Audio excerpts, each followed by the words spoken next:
গত 4 বছর ধরে ত্রিপল খাটিয়ে কোনো রকমে বসবাস স্থানীয়দের একাংশের। দৃষ্টির অগোচরে সোনামুখীর 3 নম্বর ওয়ার্ড। বাঁকুড়া জেলার সোনামুখী পৌরসভার 3 নম্বর ওয়ার্ডের দত্তপুকুর কেঁচকিবন এলাকায় 10 থেকে 15টি পরিবার ত্রিপল খাটিয়ে বসবাস করছে। প্রসঙ্গত গত 4 বছর আগে এই এলাকায় বন্যা হয়, আর তার ফলেই বহু মানুষের ঘরবাড়ি ভেসে যায় ও ভেঙে যায়। স্থানীয়দের দাবি, তারপর থেকে পৌরসভায় তাদের অবস্থার কথা বারংবার জানানো হয়েছে, কিন্তু এখনো পর্যন্ত তাতেও কোনো কাজ হয়নি। স্থানীয়রা জানাচ্ছে যে আমরা সরকারকে দেখছি, কিন্তু সরকার আমাদেরকে দেখছে না। আমরা কি মানুষ নই? সরকার যদি আমাদেরকে একটা ঘর করে দেয় খুব ভালো হয়। এই দাবি সামনে রেখে স্থানীয়রা হুঁশিয়ারি দিয়ে বলেন যে আমরা যদি আবাস যোজনার বাড়ি না পাই তাহলে ভোট দেব না। বন্যাতে কতদিন আগে? 4 বছর হয়ে গেল। আচ্ছা, কি অবস্থায় আছেন? এই পরিস্থিতিতে তিরপলের আড়ালে, ভাঙা দেয়ালের আড়ালে আছি আমরা। খেতে পাচ্ছি নাই, পড়তে পাচ্ছি নাই, আমাদেরকে কেউ সরকারে দেখছে নাই। হ্যাঁ, পৌরসভায় ঘর, পৌরসভায় বাস করি আমরা 3 নম্বর ওয়ার্ডে। এই কত সুখে বাস করছি, পৌরসভা দেখুন আপনারা। তাহলে আমরা যদি সরকারকেই দেখলাম, তাহলে সরকার আমাকে কি করলো আপনারা বলতে পারেন?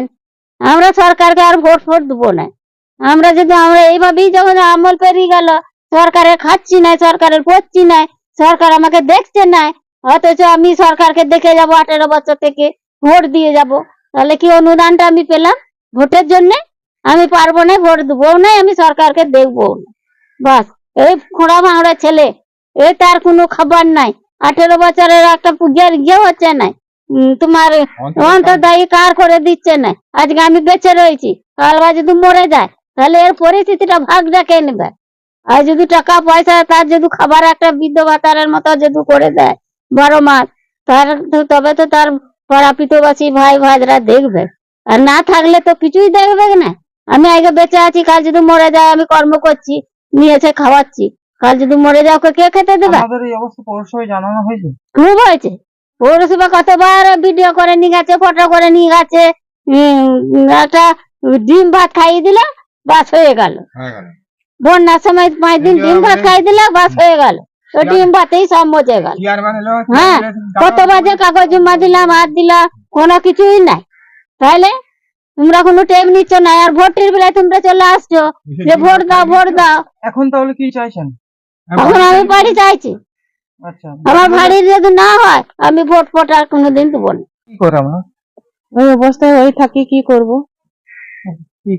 তিরপল খাচ্ছি কেন? তুমি ঘর বাড়ি নেই? না, ঘর বাড়ি তাহলে তো ভালো হতো। ঘর ছিল, আগে হুড়হুড় করে পড়ে গেল বানটাতে।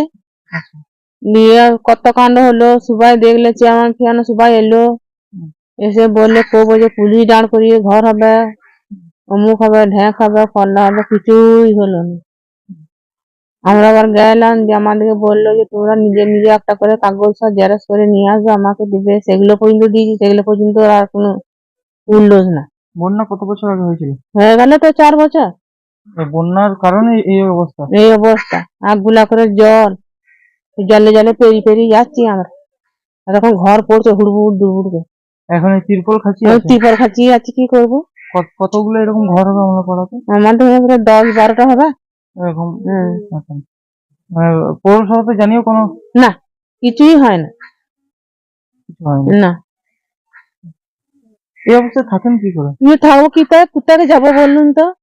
আমাদেরকে তো থাকতে হবে। এই ঝোপ জঙ্গল যখন সময় তো সব হ্যাঁ, সব ঢুকে গেল। পুকুর ধারে ঘর সব ঢুকে যাচ্ছে, ঝড়ে পাতে আসছে, কি করবো? ওদের গাতে পড়ে আছি আমরা। যা রাখে রাখবে, মারে মারবে, যা পারে করবে। তাহলে এখন একটা ঘর পেলে? হ্যাঁ, একটা ঘর পেলে যেমন করে একটা শান্তি পেতাম। তাহলে সরকারকে কি বলবেন? সরকার তো সরকারের লোক তো আসে না। সরকারের লোক তো আমরা তো আমার সরকারকে দেখছি, সরকার আমাদেরকে দেখছেন না। না না না, এইটা এত জলে তো বললাম তিরপল দিতে, বললাম কেউ একটা তিরপল দিল না। মানে ওই তিরপল খাঁচি খাঁচি কতদিন থাকবো আমরা?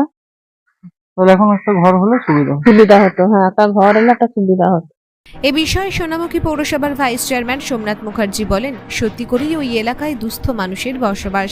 ওখানের মানুষ দিন আনে দিন খায়। এরকম 15টা পরিবার আছে যাদের মাথার উপর ছাদ নেই।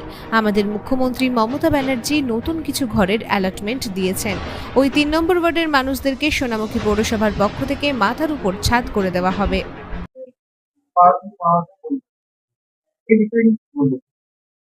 নমস্কার। প্রথমত, এটা শুধু বন্যার সমস্যা না, ওইখানে 3 নম্বর ওয়ার্ডে কেচকি বন বলে একটা পাড়া আছে। সত্যি করে ওইখানে খুব দুস্থ মানুষের বসবাস। দিন আনে দিন খায় এরকম পরিবারের সংখ্যাটা ওইখানে গোটা 15 এরকম ফ্যামিলি আছে যাদের সত্যি করেই মাথার উপর ছাদ নেই। তা বর্তমানে আমাদের মুখ্যমন্ত্রী মমতা ব্যানার্জি আমাদের নতুন ঘরের অ্যালটমেন্ট কিছু দিয়েছে। আমরা কেচকি বনের মানুষদেরকে কথা দিয়েছি যে এবারে নতুন যে বাড়ি আসবে সে বাড়িগুলো আমরা প্রত্যেকটা কেচকি বনে যারা বসবাস করে দিন দরিদ্র মানুষ তাদের প্রত্যেকের মাথার উপর ছাদ সোনামুখী পৌরসভা করে দেবে মমতা ব্যানার্জি আশীর্বাদকে মাথায়। এই বিষয়ে কটাক্ষ করতে ছাড়েনি বিজেপি। অক্ষয় মুখার্জি সোনামুখী টাউন বিজেপির ভাইস প্রেসিডেন্ট বলেন, দেখুন, সোনামুখীর 3 নম্বর ওয়ার্ডটি দীর্ঘদিন ধরে তৃণমূলের ওয়ার্ড ছিল। আগে যিনি এই ওয়ার্ডের এমএলএ ছিলেন তার আমলেও উন্নয়ন হয়নি, আর এখনো উন্নয়ন হয়নি। দেখুন, সোনামুখী 3 নম্বর ওয়ার্ডটা দীর্ঘদিন ধরে ছিল তৃণমূলের ওয়ার্ড, কিন্তু এখানকার যিনি বিধায়ক ছিলেন তিনিও তৃণমূলের ছিলেন। ওনার আমলে উন্নতি হয়নি। আজকেও ওই ওয়ার্ডটা কিন্তু তৃণমূলের ওয়ার্ড, আজকেও উন্নতি হয়নি।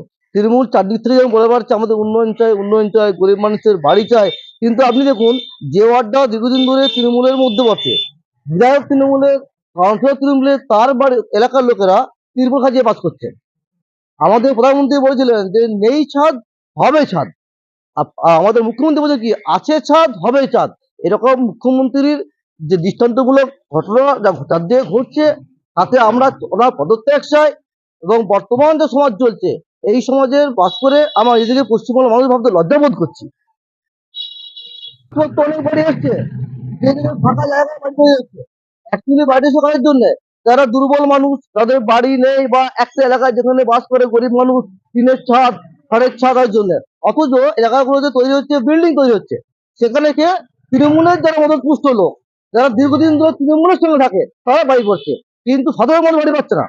সত্যি যেভাবে একটা পৌরসভা এলাকার মানুষ দীর্ঘ 4 বছর ধরে দৃষ্টির অগোচরে রয়েছে, যেভাবে তারা ত্রিপল খাটিয়ে রোদ জল ঝড় মাথায় নিয়ে বসবাস করছেন, তা দেখে উঠছে প্রশ্ন, আদৌ কি সরকারের আবাস যোজনা পাবে এই মানুষগুলো?